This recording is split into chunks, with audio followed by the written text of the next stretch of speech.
सदा साथ निभाए बेटी पर बेटा ही चाहिए।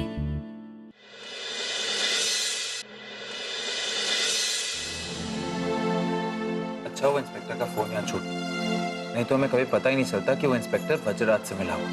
इसीलिए वज्रराज की इतनी हिम्मत खुल गई है। हिम्मत तो कर ली उसने, और वो सपने में भी नहीं सोच सकता कि उसको इसके लिए क्या अंजाम भुगतना पड़े। नहीं नहीं, हमें इन सब बातों से बहुत डर लगता है।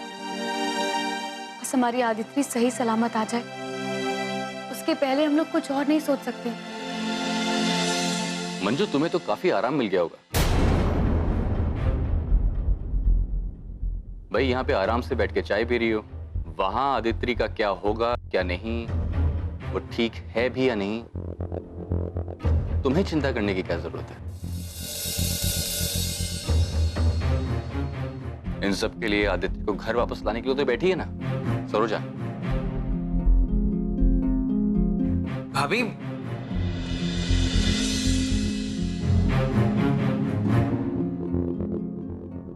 भैया, माना कि मंजू दीदी से बहुत सारी गलतियां हुई हैं, लेकिन इस तरह से उन्हें कोसते रहना ये उनके लिए अच्छा नहीं है। आपकी पत्नी है वो, आदित्य की माँ, और अपनी गलती का एहसास होने के बाद में आपको उन्हें सपोर्ट करना चाहिए। इस तरह से वो कभी रिकवर नहीं हो पाएंगी। मैं कह चुका हूं, मुझे कोई फर्क नहीं पड़ता। माफ कीजिएगा भैया, हम आपसे छोटे हैं, पर फिर भी ये कहना चाहते हैं, जिस तरह से और लोग मंजू दीदी की इस हालत के लिए जिम्मेदार हैं ना, ठीक उसी तरह आप भी हैं। बल्कि हम कहेंगे आप और ज्यादा हैं। ठीक कह रहे हैं हम। अपने प्रेगनेंसी के टाइम से कितना प्रेशर उन्होंने झेला है, और आदित्य की डिलीवरी के बाद कुछ नहीं सुना उन्होंने। जबकि ये बात आप अच्छे से जानते हैं, बेटा या बेटी का होना माँ से नहीं पिता से तय होता है, लिहाज हो या मजबूरी। पढ़े लिखे होने के बाद भी ये सब बातें ना मानने के बावजूद आपने कितना साथ दिया मंजू दीदी का, उन तानों के लिए जो कि एक औरत सुनना कभी डिजर्व ही नहीं करती है। भैया, गलत करना ही गलत नहीं होता, चुपचाप गलत होते हुए देखना भी बहुत बड़ी गलती होती है। प्लीज मंजू दीदी की हर गलती को माफ कर दीजिए, भूल जाइए ये सब। विजेंद्र भैया, सरोजा जी एकदम ठीक कह रही, और फिर जब आदित्य घर आ जाए, उसे अपनी मम्मी और पापा दोनों का ही प्यार चाहिए होगा ना। तुम ठीक कह रही हो सरोजा, चुप रहकर अम्मा की सोच को और बढ़ावा देता गया है।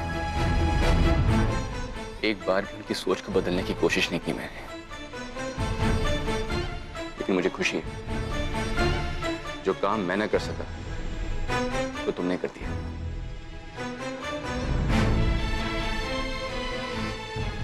अब मुझे सबसे पहले मंजू से माफी मांगनी चाहिए। आता हूं।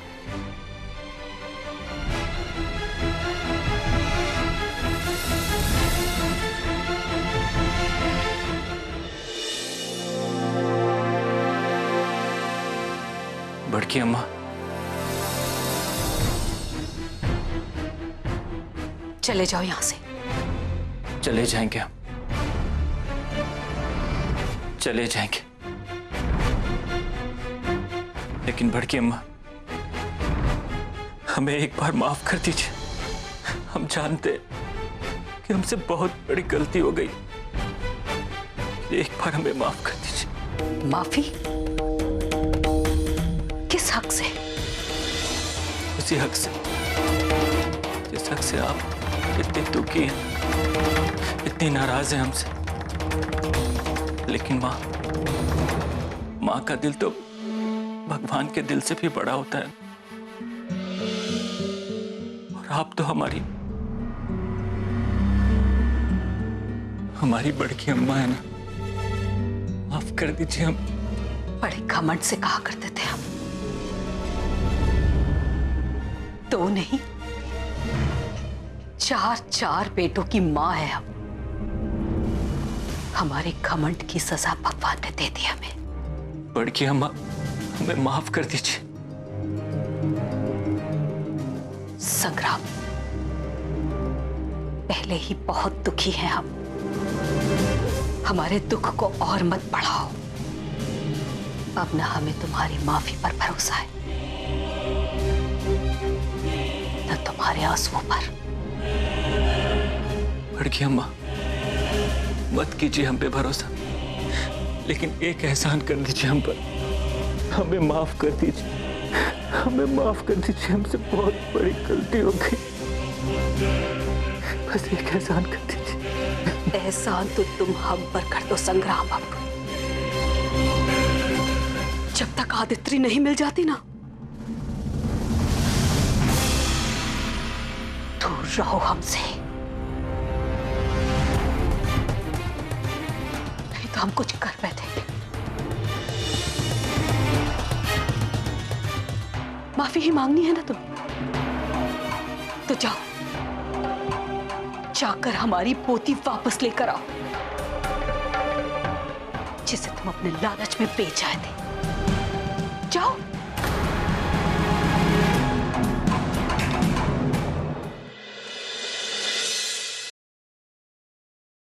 सदा साथ निभाए बेटी पर बेटा ही चाहिए।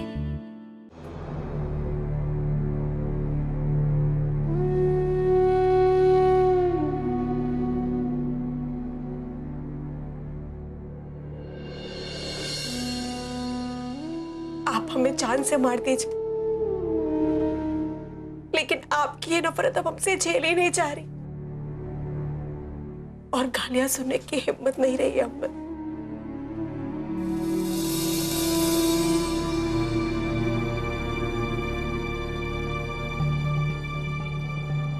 मुझे माफ कर सकोगी मंजू? मैं उस वक्त चुप रहा जब तुम्हें मेरे साथ की सबसे ज्यादा जरूरत थी। तुम्हें ताने मिलते रहे और मैं सब कुछ खामोशी से खड़ा देखता रहा। उसके बाद फिर जो कुछ भी हुआ उसमें मैंने खुद पर तो निगाहें डाली ही नहीं, बस आंखें बंद करके तुम्हें दोषी मान लिया। माफ कर दो मुझे।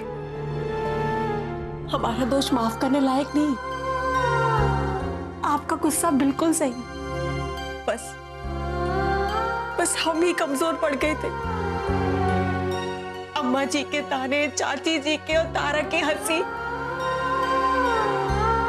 हम अपने आप को संभाल नहीं पाए। संग्राम भैया ने हमारी कमजोरी का फायदा उठाया और हमारी आदित्रि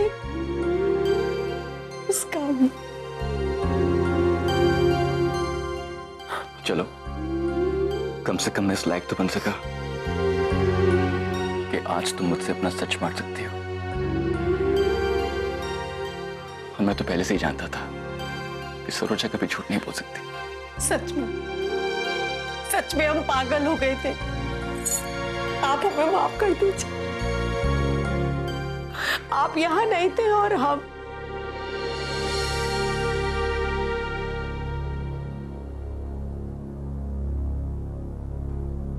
आज मैं तुमसे वादा करता हूं मंजू, अब हमेशा तुम्हारे पास रहूंगा। तुम किसी लड़ाई में अकेली नहीं पड़ोगी। और एक बात और, अब तुम्हें मुझसे माफी मांगने की कोई जरूरत नहीं। ये हम दोनों की ही गलती है और हम दोनों को ही मिलकर इसे सुधारना होगा। भला हो सरोजा का, इसने आज मेरी आंखें खोल दी। हम दोनों साथ हैं मंजू, कुछ नहीं हो सकता हमारी बेटी को। और जब हमारी बच्ची वापस आ जाएगी ना, हम दोनों मिलकर एक नई जिंदगी की शुरुआत करेंगे।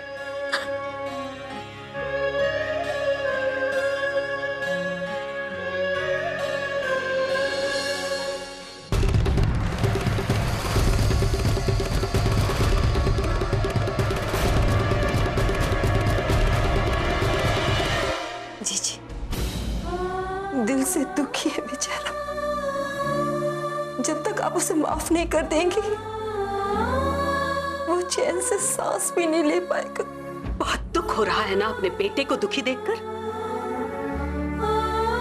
और हमारे बेटे विजेंद्र का क्या? उसका सोचा भी नहीं। दिन रात तड़प रहा है तुम्हारे सपूत के कारण। अगर इसकी जगह हमारा बेटा विजेंद्र होता ना कलावती, और उसने ऐसा कुछ किया होता तो उसकी जान ले लेते हम अपने हाथों से, उसका गला दबा देते। जीजी बस कुछ नहीं सुनना हमें। और माफी चाहिए ना तुम्हारे सपूत को तो कहो इससे। पहले ये हमारी आदित्य को वापस लेकर आए। जो नाटक करना है इसे वो करे।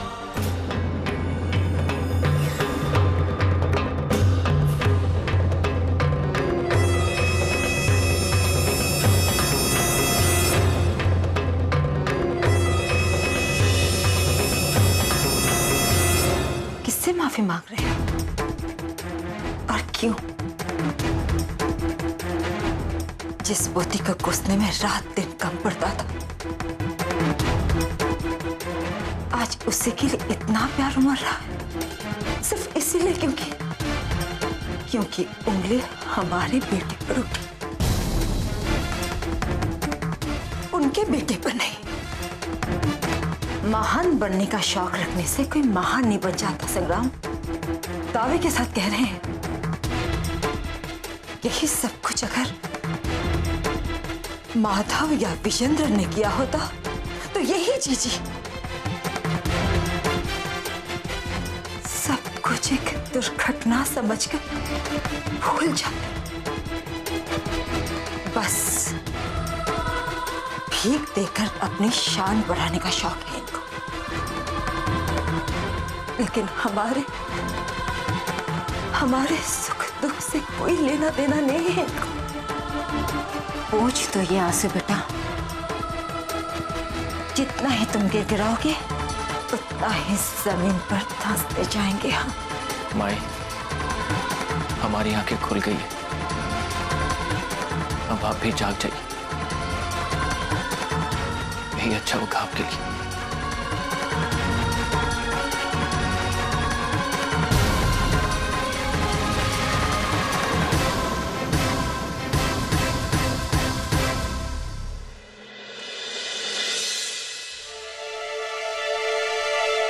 संग्राम भाई नहीं दिखाई दे रहे। वो देवर जी आज ना उन्होंने अपना खाना कमरे में ही मंगवा लिया। ये कोई बात थोड़ी है।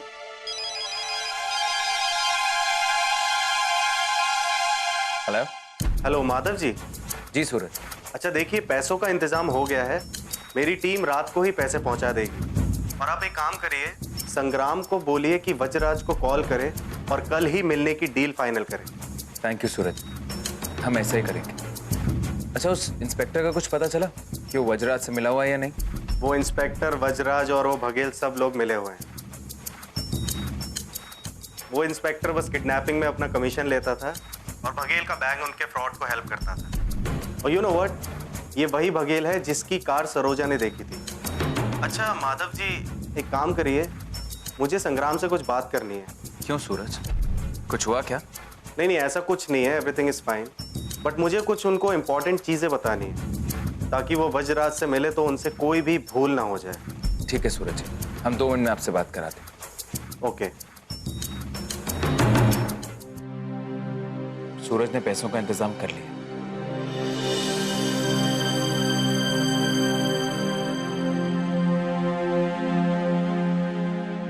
तारा भाभी, संग्राम भैया को बुला के ले आई। जी। भाभी, अब आप रहने दीजिए, हम खुद ही जाते। भैया चलिए ना। अम्मा भैया।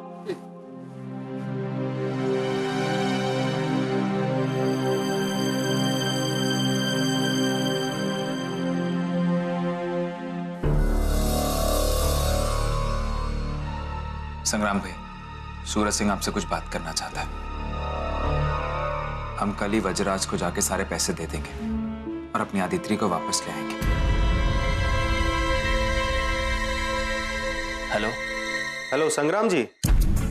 अच्छा देखिए, मेरी बात ध्यान से सुनिए। देखिए, वज्रराज को जरा सा भी शक नहीं होना चाहिए। उसको ये बिल्कुल नहीं लगना चाहिए कि सब कुछ आराम से हो रहा है। उसको ये बोलिएगा कि प्रमुख जी के किसी दिल्ली वाले दोस्त ने वो प्रॉपर्टी खरीद ली है, इसलिए आपको बघेल के पास जाने की जरूरत नहीं पड़ी। ठीक है, हम लोग सुबह मिलते हैं। माधव, वज्रराज से अभी बात करनी होगी। हाँ भैया, आप तैयार हैं ना?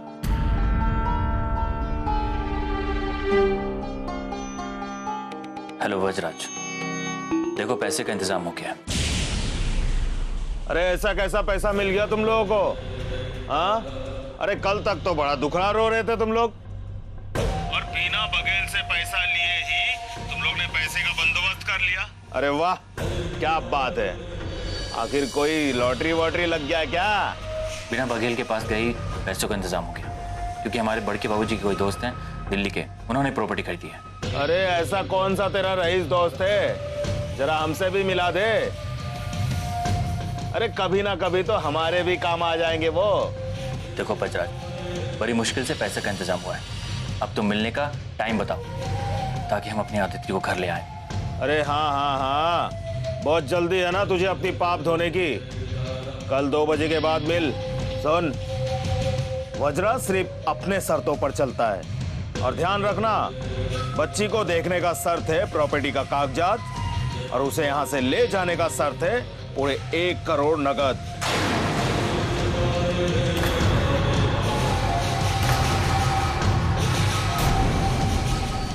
अरे लेकिन वज्रराज, तुम्हें प्रॉपर्टी के कागज की क्या जरूरत है? तुम्हें तुम्हारे पैसे मिल रहे हैं ना, अपने पैसे लो और हमारे आदित्य को छोड़ दो। अगर थोड़ी भी देर किया ना तो मेरे शर्तें बढ़ती रहेगी।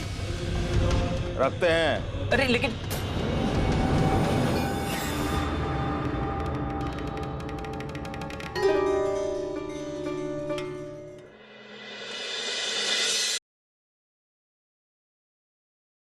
सदा साथ निभाए बेटी पर बेटा ही चाहिए। प्रॉपर्टी तो हमने बेची ही नहीं है, अब हम कागज कहाँ से लेके आएंगे?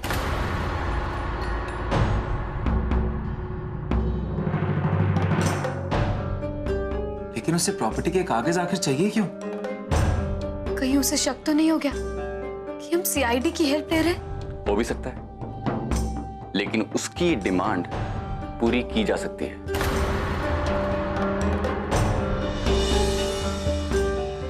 बाबूजी की इतनी जान पहचान तो है कि नकली पेपर्स हम लोग बनवा सकते हैं। भैया वो सब ठीक है, लेकिन अगर हमें नकली कागजात बनाने तो हमें बहुत सारे विभागों को इन्वॉल्व करना पड़ेगा और बात खुल सकती है। हाँ माधव, वैसे भी उसकी बहुत जान पहचान है, उसे कहीं ना कहीं से तो पता चल ही जाएगा। तो अब सूरज सिंह, अब हमें उसी की हेल्प लेनी होगी। आप ठीक कह रही हैं सरोजा जी, आप ऐसा कीजिए, बात कीजिए। हेलो सूरज।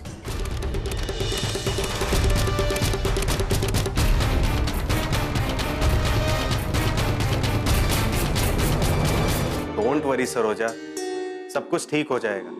देखो, अगर ऐसी बात है तो मैं पुख्ता पेपर्स तैयार करवा लूंगा ताकि वज्रराज को रजिस्ट्रेशन डिपार्टमेंट से भी कंफर्मेशन मिल जाए। और हमें समझ में नहीं आ रहा है कि वज्रराज ऐसा क्यों कर रहा है।